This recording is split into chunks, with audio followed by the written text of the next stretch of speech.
Здравствуйте, уважаемые зрители! Меня зовут Руслан Габбасов.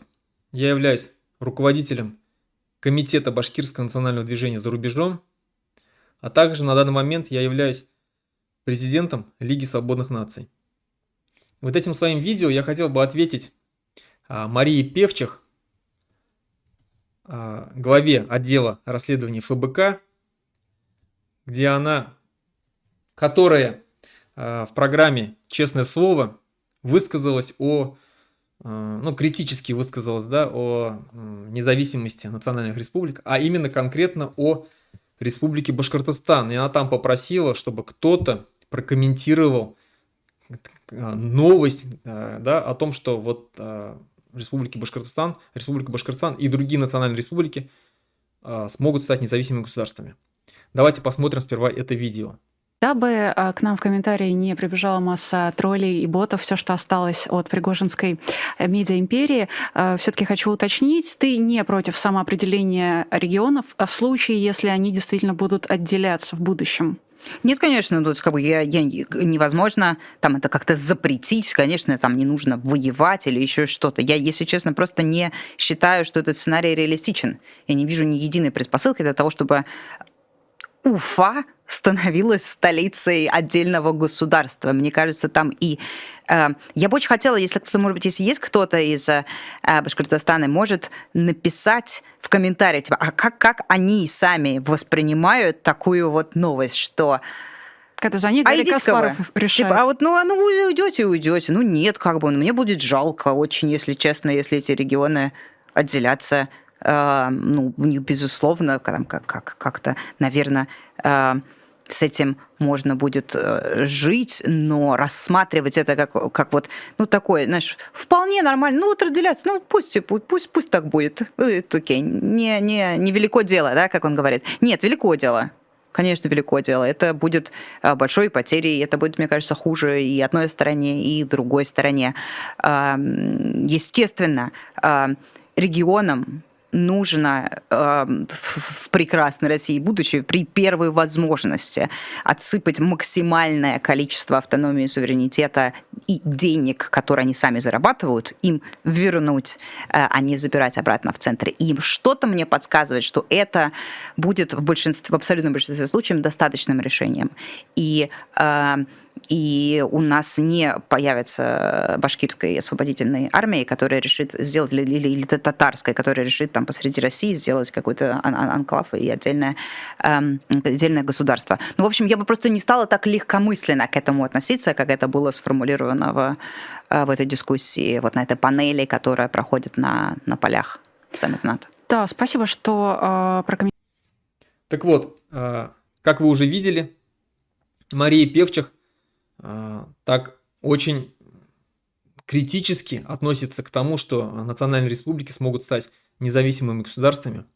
А также она когда упоминает, и она прям говорит тогда, я не представляю, чтобы Уфа, стала столицей независимого государства. Уфа становилась столицей отдельного государства. То есть, знаете, для нее это что-то такое смешное и несерьезное.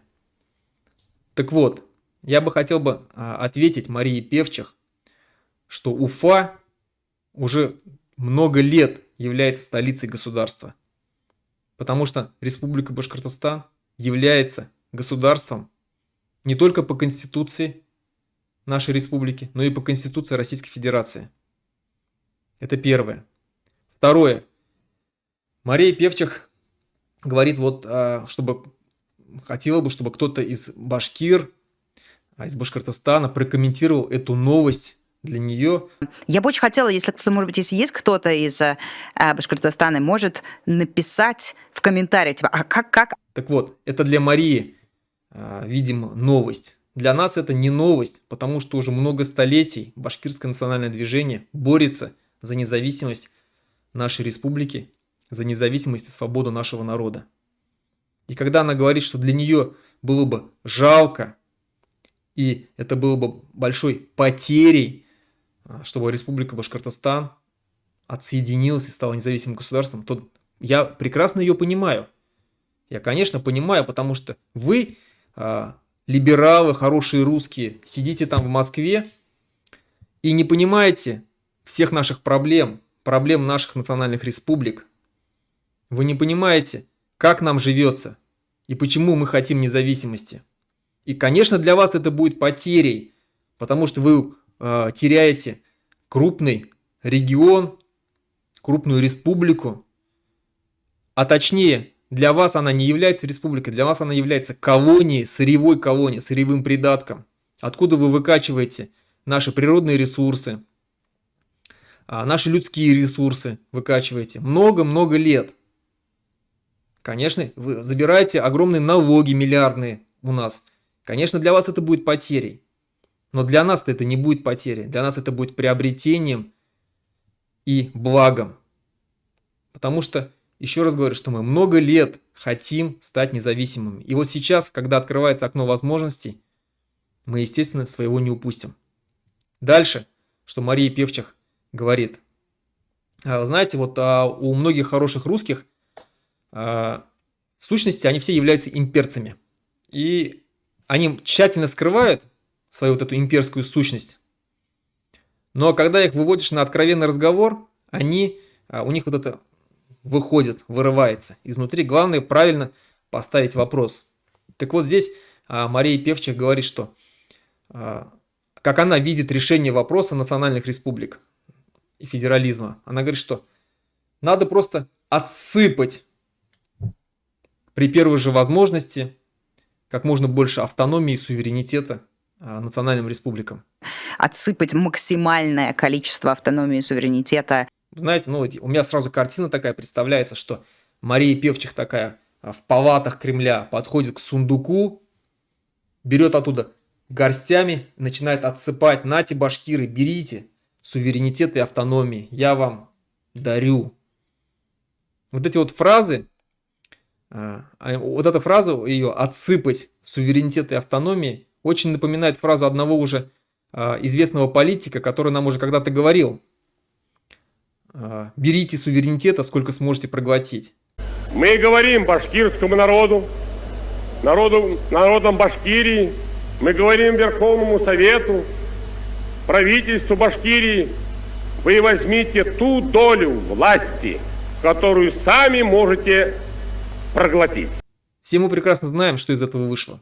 А вообще, я бы хотел напомнить Марии Певчих, если она не знает историю башкирского народа, что мы, башкиры, три раза подписывали, заключали договора с Москвой.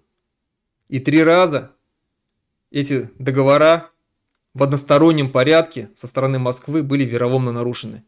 В середине XVI века башкирские рода вошли в состав московского государства, заключили договор, по которому мы, башкиры, должны были платить определенный, прописанный в договоре ЕСАК, защищать южные границы государства и участвовать во всех войнах. И мы исполняли свой договор, честно исполняли, платили ЕСАК, защищали южные рубежи, участвовали во всех войнах, имперских захватнических войнах Москвы, положили немало жизней башкирских. А в ответ, уже через несколько десятков лет после заключения вот этого договора, Москва начала у нас захватывать земли, строить крепостя, остроги, пытаться нас насильственно христианизировать, повышали нам налоги, сажали наших людей, убивали и казнили их. Вот чем ответила Москва. И башкиры ответили в ответ восстаниями и войнами, которые продолжались много-много лет. Второй раз башкиры подписывали договор с Москвой в 1919 году, точнее с Лениным, когда башкирское правительство подписало соглашение с советским правительством, равноправное соглашение. Напомню, что башкиры одни из первых, кто создали национальную республику. И создали свою армию. И когда Мария Певчих говорит, что для нее было бы удивительно, что если бы там башкирская национальная армия была бы своя. У нас уже была своя армия. Более 10 тысяч штыков. И она отчаянно, храбро защищала границы своей национальной автономии, своей республики. Башкирский, Башкортостан тогда она называлась. Так вот, в 1919 году мы второй раз подписали с вами соглашение. С вами, имеется в виду с Москвой, потому что вы яркий представитель Москвы, по которому у нас точно так же было собственное самоуправление, своя армия, свои полномочия все. Но не прошло, прошло чуть больше года, и у нас опять все отобрали, все урезали, все наши полномочия. А это соглашение Ленин назвал клочком бумажки, ничего не стоящим. Так, второй раз вы нас обманули. И третий раз. В 1992 году президент Республики Башкортостан Муртаза Рахимов подписал договор федеративный с Ельцином, с Москвой, с центром, по которому у нас в Республике Башкортостан объявлялась суверенным государством, были свои полномочия, своя конституция, свои законы, свой государственный язык.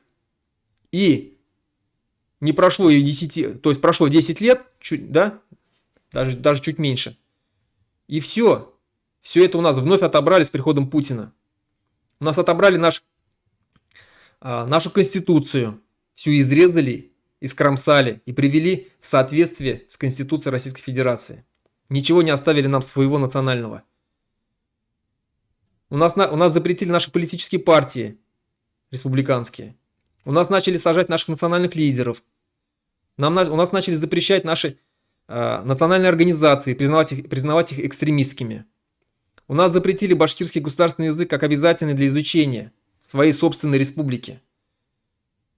У нас сейчас школьники в национальных школах, которых и так осталось очень мало, изучают башкирский язык только до 7 класса, предметы на башкирском языке только до 7 класса. Почему?